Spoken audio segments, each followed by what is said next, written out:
So hi guys, welcome to channel pharma digital. Friends, आज हम pharmaceutical chemistry में acid base titration discuss करने जा रहे हैं।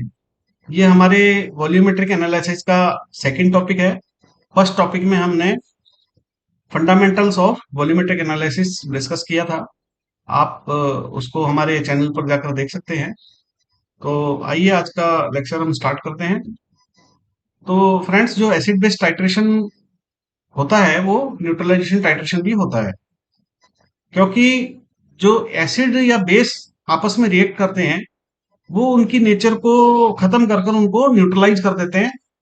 जैसे एग्जांपल के तौर पे अगर हम लेते हैं NaOH को एज ए टाइट्रेंट और HCl को एज ए एनालाइट, और एनालाइट में हम कुछ बूंदे नेफ्थलीन की डाल देते हैं, सॉरी फेनोल्फथालीन की।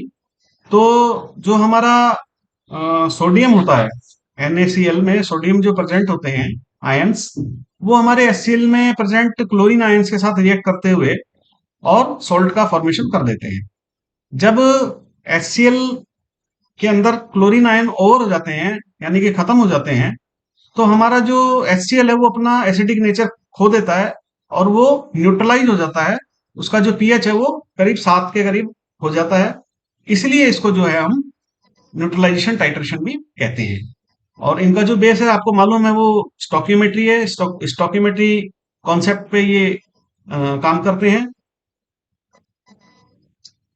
इनका जो एंड पॉइंट होता है और इक्वलेंस पॉइंट होता है, इनके बारे में हमने आपको बताया था पहले भी, इक्वलेंस पॉइंट और एंड पॉइंट के बारे में। जो इक्वलेंस पॉइंट होता है वो होता है जब इसका पीएच 7 के करीब आ जाता है और ये न्यूट्रलाइज हो जाता है। और एंड पॉइंट वो होता है जो अ, हमारा जो एनालाइट है वो अपना कलर चेंज करना शुरू कर देता है। जहां से वो कलर चेंज करना शुरू करता है वो उसका एंड पॉइंट कहलाता है। अब हमारा जो ये टेस्ट है उसके लिए कुछ हमें इक्विपमेंट्स और रिएजेंट्स की जरूरत होती है, जैसे कि ब्यूरेट और उसका स्टैंड है, कॉनिकल फ्लास्क है, पिपेट है, इंडिकेटर्स हैं, टाइट्रेंट है, एनालाइट है। ये हमें बेसिक कुछ रिक्वायरमेंट्स होती हैं, ये हमें चाहिए होती हैं। इसके अलावा कुछ थोड़े बहुत और भी चाहिए। तो जब हम हमारा ये टेस्ट कंडक्ट करते हैं तो हमें वो रखनी होती है अपने पास। इनकी कुछ क्लासिफिकेशंस हैं, इनके कुछ टाइप्स हैं एसिड बेस रिएक्शंस के। तो सबसे पहले है स्ट्रॉन्ग एसिड और स्ट्रॉन्ग बेस। इसके अंदर हम फिनोल्फथालीन को एज इंडिकेटर यूज करते हैं। रिएक्शन में हम लेते हैं HCl को एज ए एनालाइट और NaH को एज ए टाइट्रेंट। दोनों जब रिएक्ट करते हैं तो हमें प्राप्त होता है NaCl यानी कि सॉल्ट और H2O यानी कि वाटर। इसी तरह से स्ट्रॉन्ग एसिड और वीक बेस का जब हम टाइट्रेशन करते हैं तो हम लेते हैं मिथाइल रेड या ऑरेंज को। इसमें भी हम HCl को लेते हैं एज ए स्ट्रॉन्ग एसिड और अमोनिया को लेते हैं हम वीक बेस। तो हमें प्राप्त होता है NH4Cl यानी कि अमोनियम क्लोराइड। उसके बाद है हमारा स्ट्रॉन्ग बेस और वीक एसिड। इसमें हम फिनोल्फथालीन को लेते हैं एज ए इंडिकेटर। तो इसके अंदर हम स्ट्रॉन्ग बेस में लेते हैं NaOH को यानी कि सोडियम हाइड्रोक्साइड को, और दूसरी तरफ लेते हैं हम एसिटिक एसिड को। इनका जब रिएक्शन होता है तो हमें सोडियम एसिटेट प्राप्त होता है और वाटर प्राप्त होता है। उसके बाद हमारा चौथा जो क्लासिफिकेशन इसका ये है weak acid and weak base. जब इनका आपस में टाइट्रेशन होता है तो हम इसमें भी फिनोल्फथालीन को एज इंडिकेटर लेते हैं और हमें प्राप्त होता है, जैसे पहले हम इसमें लेते हैं एसिटिक एसिड को एज ए वीक एसिड और अमोनिया को वीक बेस। तो हमें प्राप्त होता है ammonium acetate as a salt और वाटर। अब इसका प्रोसीजर देख लेते हैं किस तरह से ये किया जाता है। तो सबसे पहले हम प्रिपरेशन करते हैं हमारे सॉल्यूशंस की। सबसे पहले हम हमारा स्टैंडर्ड सॉल्यूशन लेते हैं। ये हमारा नॉन सब्सटेंस होता है, इसकी मोलरिटी और इसकी क्वांटिटी हमें पहले से मालूम होती है। ये स्टैंडर्डाइज्ड होनी चाहिए और ये लेते हैं हम according to nature of the हमारा एनालाइट। इसके बाद हमारा सैंपल सॉल्यूशन होता है, यानी कि एनालाइट होता है, या इसको टाइट्रेंट भी बोलते हैं। तो ये हमारा कुछ भी हो सकता है, सोडियम भी ये सॉरी एसिड भी हो सकता है या बेस भी हो सकता है। तो हमें इसे एक्यूरेटली मेजर करना होता है यानी कि इसकी जो स्टोकियोमेट्री है वो हमारे स्टैंडर्ड सॉल्यूशन के सेम होनी चाहिए। इसके बाद हमारा टाइट्रेशन का सेटअप होता है, जिसमें सबसे पहले हम एक ब्यूरेट लेते हैं। तो ब्यूरेट 50 ml का होना चाहिए और नीचे की साइड उसमें एक टेपर लगा होना चाहिए, नॉब लगी होनी चाहिए, जिससे कि हमारा सॉल्यूशन उससे पास होकर हमारे एनालाइट के अंदर जा सके। ये इसको हम हमेशा अपसाइड रखते हैं, क्योंकि ग्रेविटी का रूल फॉलो करते हुए हमारा जो सॉल्यूशन होता है, स्टैंडर्ड सॉल्यूशन यानी कि टाइट्रेंट, वो हमारे एनालाइट में ड्रॉप बाय ड्रॉप गिरता है। इसके बाद है हमारा पिपेट। तो पिपेट में जो हमारा सैंपल सॉल्यूशन है उसको भरते हैं और हमारे कॉनिकल फ्लास्क के अंदर उसको हम डाल देते हैं। और इसकी जो वॉल्यूम है हमारी, वो बिल्कुल उतनी होनी चाहिए जितनी हमारी स्टोकियोमेट्री कहती है, उसका जो रेशियो है वो कहता है। ब्यूरेट में जो हम हमारे इंटी ये भरते हैं टाइट्रेट, इसमें बबल्स नहीं होने चाहिए। एयर बबल्स को हम हमारी टेक्निक से उसको निकाल देते हैं।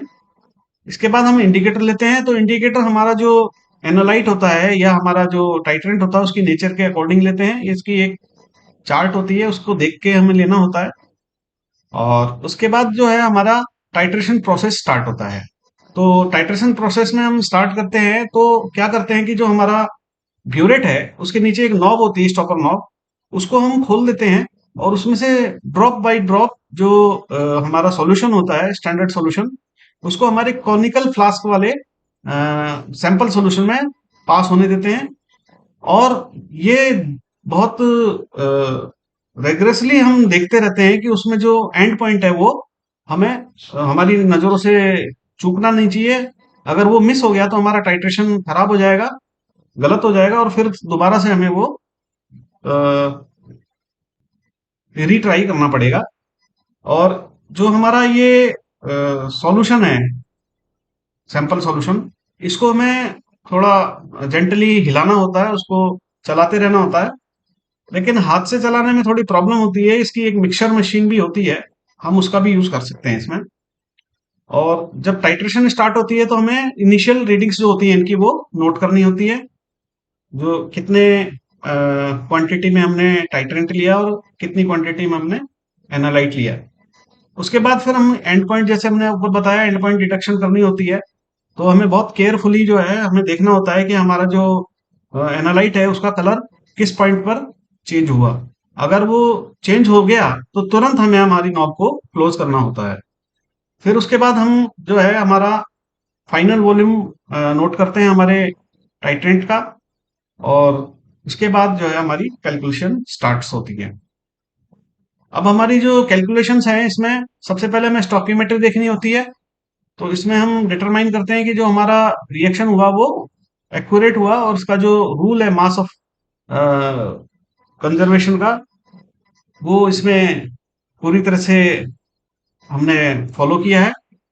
फिर हमारी कैलकुलेशन होती है। तो कैलकुलेशन का जो रूल है या उसका जो मेथड है वो m1v1 डिवाइडेड बाय 1 n1 और is equal to m2v2 divided by n2। यहाँ पर m जो होता है वो मोलरिटी को डिनोट करता है, v वॉल्यूम को, हमारे जो टाइट्रेंट है और एनालाइट है उनके वॉल्यूम कितने हैं, और n जो है वो हमारे number of mole of both of solutions के। तो जैसे एग्जांपल के तौर पे हमने लिया है टाइट्रेंट NaCl को और एनालाइट HCl को। NaCl जो है वो हमारा टाइट्रेंट नोन होता है, उसकी कंसंट्रेशन हमें मालूम होती है, जो कि हमने यहाँ पर 0.1 ली है। और वॉल्यूम हमें उसका मालूम है 10 सेंटीमीटर क्यूब। एनालाइट जो होता है उसका हमें वॉल्यूम मालूम होता है, क्योंकि हम उसको अपने पिपेट से ट्रांसफर करते हैं, लेकिन हमें उसकी कंसंट्रेशन मालूम नहीं होती और वही हमें इसमें फाइंड करनी होती है। तो अब हमारा फार्मूला जो है m1v1 by divided by n1 equal to m2v2 divided by n2, इसको हम यहाँ अप्लाई करते हैं तो हम हमारी जो इसमें वैल्यूज होती हैं इसमें पुट कर देते हैं। तो आप देख रहे हैं m1 में हमने 0.1 पुट की है और वॉल्यूम हमारा 10 है डिवाइडेड बाई 1। इसका जो मोल है दोनों का वो 1 है। इस जो M2 है वो हमें फाइंड करना है, और V2 हमारा 10 है डिवाइडेड बाई 1, क्योंकि इसका मोल भी 1 ही है। आगे हम इनका क्रॉस मल्टीप्लिकेशन करते हैं और हम आगे देखते हैं, तो हमें जो रिजल्ट मिलता है वो 0.1 इंटू 10 डिवाइडेड बाई 10 होता है। 10 से 10 कैंसिल आउट हो जाता है और हमारा जो मोल है वो 0.1 हमें आंसर के तौर पर मिल जाता है। तो फ्रेंड्स, ये एक सिंपल प्रोसीजर है इसका। इसके बाद हम कुछ सिग्निफिकेंस हैं इसमें, जो हमारे फार्मास्यूटिकल इंडस्ट्री है इसमें काम किस तरह से ये हमें फायदा देता है। तो सबसे पहले इसमें आता है क्वालिटी कंट्रोल। फ्रेंड्स, जो हमारा एसिड बेस टाइट्रेशन है, इससे हम हमारे जो एपीआई होते हैं, एक्टिव फार्मास्यूटिकल इंग्रेडिएंट्स, उनको आसानी से इंश्योर कर सकते हैं कि जो हमें एसिड की या पीएच की जो रिक्वायरमेंट है वो बराबर है। फिर इसके बाद फॉर्मुलेशन डेवलपमेंट होता है, जिससे कि हम हमारा जो प्रोडक्ट है उसकी ऑप्टिमल पीएच रेंज को इससे हम डिटरमाइन कर सकते हैं। यानी कि ज्यादा से ज्यादा जो इसका पीएच है उसको हम हमारा मेंटेन कर सकते हैं। इससे स्टेबिलिटी और सॉल्युबिलिटी बढ़ जाती है। और इसके बाद है ड्रग एसे। तो जो हमारा ये टेस्ट है, ये ड्रग एसे के लिए ही बना है, क्योंकि इससे हमें मालूम हो जाता है कि जो हमारा डोजेज है, डोजेज फॉर्म है, इसके अंदर वो एक्यूरेट है या नहीं है। फिर इम्प्योरिटीज का भी हमें मालूम हो जाता है कि इसमें कोई इम्प्योरिटी तो नहीं घुली हुई। उसके बाद एसिड बेस न्यूट्रलाइजेशन है। इससे हम हमारा जो एसिड या बेस होता है उसकी रिक्वायरमेंट कितनी है, उसका पीएच कहाँ पर हमें मेंटेन करना है, वो हमें इससे पता लग जाता है। कुछ इसकी कॉमन एप्लीकेशंस भी है, जैसे कि डिटर्मिनेशन ऑफ एसिड और बेसिक ड्रग्स, ये हमने ऊपर भी देखा है। इसमें हम एसिड और बेसिक ड्रग का डिटर्मिनेशन कर सकते हैं। फिर अल्कालीमेट्री। अल्कालीमेट्री जो होता है वो हमारे कफ सिरप और एंटासिड्स में यूज होता है। तो इससे हम ये मालूम कर सकते हैं कि जो हमारा सॉल्यूशन है वो अल्काइल है या एसिड है। इसमें जो स्टैंडर्ड सॉल्यूशन होता है वो बेस होता है। इसके बाद हमारा जो एसिडमेट्री है, इसके अंदर भी हम अमीनो एसिड्स को, ऑर्गेनिक एसिड्स को, जैसे कि ऑक्सिलिक एसिड है या सिट्रिक एसिड है, इनका क्वांटिफाई या इनको मात्रा को इनको देख सकते हैं, इसमें कितनी अमाउंट में ये प्रेजेंट होती हैं। और इसके अंदर जो स्टैंडर्ड सॉल्यूशन होता है वो एसिड होता है। अब इसके कुछ लिमिटेशंस हैं, तो उसको देख लेते हैं हम। तो सबसे पहले है इसकी लिमिटेड सॉल्युबिलिटी। तो फ्रेंड्स, क्या होता है कि जो हमारे कुछ ऑर्गेनिक सब्सटेंस होते हैं, या वो हमारे वाटर के अंदर जो है सॉल्युबल, या तो ना के बराबर होते हैं, या होते हैं तो बहुत मुश्किल से इसमें सॉल्युबल होते हैं। दूसरा है स्लो रिएक्शन। तो हमारा जो वाटर होता है वो, इसके अंदर जो रिएक्शंस होती हैं बहुत धीरे धीरे होते हैं, कई बार तो अ, घंटों के साथ साथ दिन भी लग जाते हैं। इसके बाद वाटर जो होता है वो साइड रिएक्शंस भी प्रोड्यूस करता है, क्योंकि वाटर खुद भी एक रिएक्टेंट के तौर पे काम कर देता है कभी कभी। और बहुत सारे हमारे ऐसे प्रोडक्ट होते हैं जिनको ये हाइड्रोलिसिस कर देता है उनका। इसके बाद है हमारा इसके अंदर कुछ, जो हमारा वाटर होता है इसमें कुछ इंटरफेयरिंग सब्सटेंस भी प्रेजेंट रहते हैं। तो इसकी वजह से जो हमारी ऐसे है वो प्रभावित होती है। उसका जो रिजल्ट है वो डिजायर्ड हमें नहीं मिलता है। इसके बाद है पीएच सेंसिटिविटी। तो बहुत सारे जो टेस्ट होते हैं हमारे एसिड बेस के, वो पीएच की सेंस बेस पे डिटरमाइन किए जाते हैं। उनका जो एंड पॉइंट है वो पीएच से डिटरमाइन होता है। और कभी कभी इसमें अनएक्सपेक्टेड पीएच जो होता है वो चेंज हो जाता है, जिसकी वजह से हमारा रिएक्शन खराब हो जाता है। इसके बाद है वोलेटाइल एनालिट्स जो होते हैं, जो हमारा एनालाइट्स होते हैं वोलेटाइल नेचर के, वो इसमें सुटेबल नहीं होते इसके लिए, क्योंकि वो अपना जो वॉल्यूम है वो बहुत जल्दी खो देते हैं। तो हमारा टाइट्रेशन इसमें सक्सेसफुल नहीं हो पाता। कुछ हमारा जो वातावरण से संबंधित कुछ नुकसान होते हैं हमारे, जैसे एनवायरमेंटल चेंजेस होते हैं, कुछ हैजार्डियस टॉक्सिक सब्सटेंस जो होता है वो हमारा वाटर प्रोड्यूस कर देता है। तो फ्रेंड्स, इसके जो ये लिमिटेशंस हैं या डिसएडवांटेजेस हैं, इनको होते हुए भी हमारा जो ये वाटर है ये वाइडली यूज होता है, क्योंकि ये एक तो चीप होता है, और दूसरा बहुत सारे जो सब्सटेंस होते हैं उनमें ये अच्छा रिजल्ट देता है। तो फ्रेंड्स, आज जो हमारा ये लेक्चर है एसिड बेस टाइट्रेशन का, ये यहीं पर समाप्त होता है। और मुझे उम्मीद है आपको हमारा लेक्चर अच्छा लगा होगा। तो अगर आपको ये हमारा वीडियो अच्छा लगा तो हमारे वीडियो को आप लाइक करें और अपने फ्रेंड्स में शेयर करें। हमें सब्सक्राइब करें अगर आपने अभी तक सब्सक्राइब नहीं किया है तो। बेल आइकन को भी दबाएं ताकि हमारी जो वीडियोज हैं वो आप तक टाइमली पहुंचती रहें। और हमें कमेंट लिखें अगर आपको हमारे वीडियो से रिलेटेड कोई नॉलेज चाहिए तो, जानकारी चाहिए तो। Friends, thanks for watching.